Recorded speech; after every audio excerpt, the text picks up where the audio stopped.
Okay, we're about to start this video, and this is Marissa. Marissa, is it okay if we show this video to other people? Yes. Like on social media and other doctors? Yes. Okay, cool.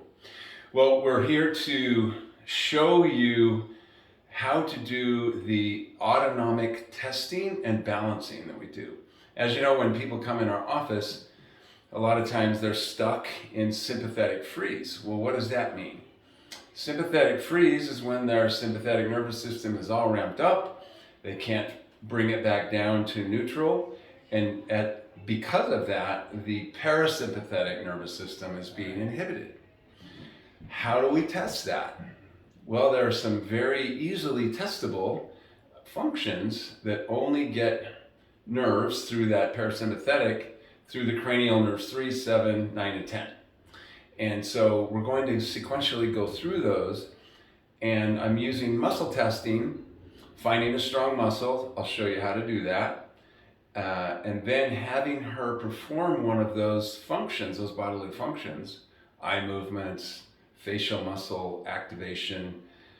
If it's not functioning, there's this phenomenon where the brain kind of forgets about it and all of the attention is drawn to what was that dysfunction that happened just then, and the muscle will go weak.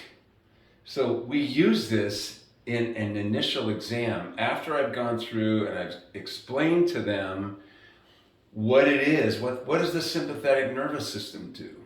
Well, it turns on as a result of some emergency on the outside.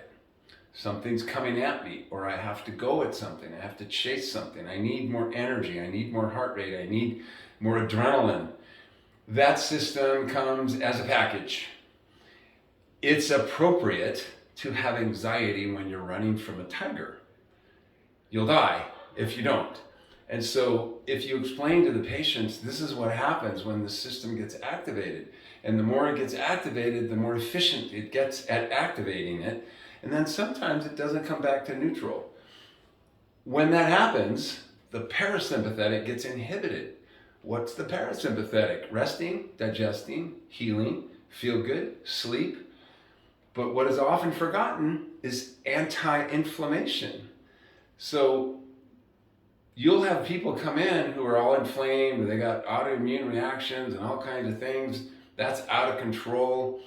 And if you balance that system out, then they're going to be a lot healthier from the organs out. After all, that system runs, everything in that abdominal cavity right here is run by that system. So we're going to go through and test those and explain them a little bit. So the first thing we want to do is find a strong muscle. It's not a mystery. There's no magic. There's nothing kind of weird about it. We're just finding a strong muscle. The key points are the elbow has to stay locked. Don't let them bend their elbow. Don't let them get their shoulder out. If they do that, you have to bring it back to neutral. Otherwise, it's invalid. And men always go like this. I'm not going to be weak. I'm going to be strong.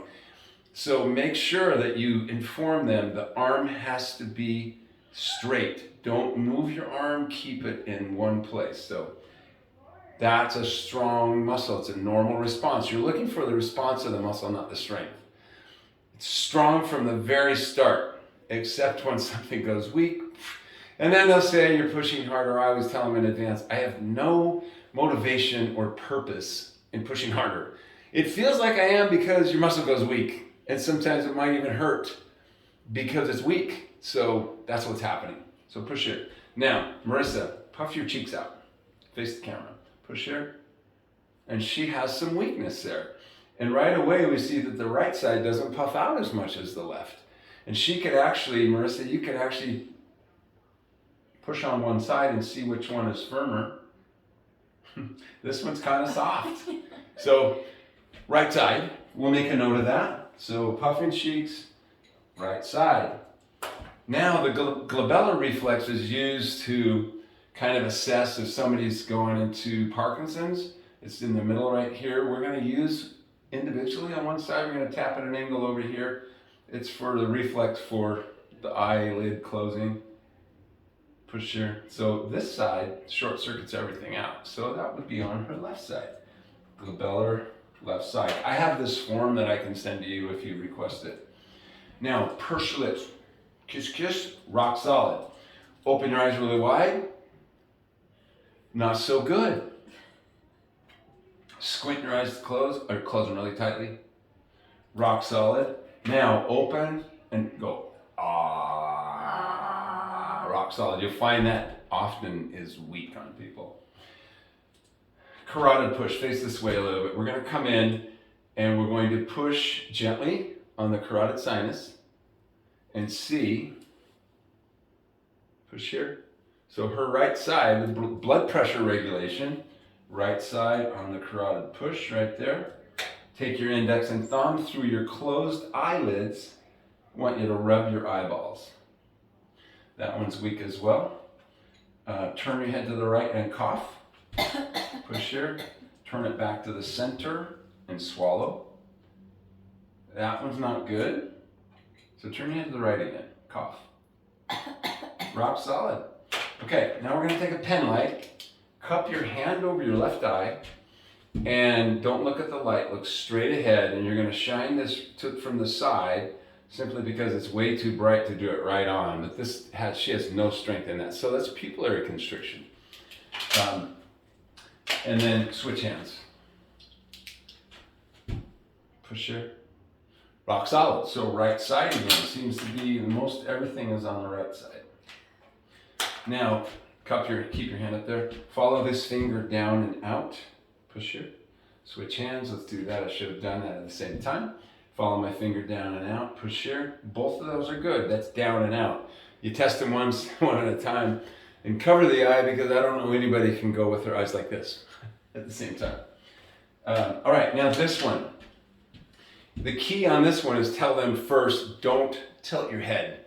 So follow the pen light up with your eyes only. Push here.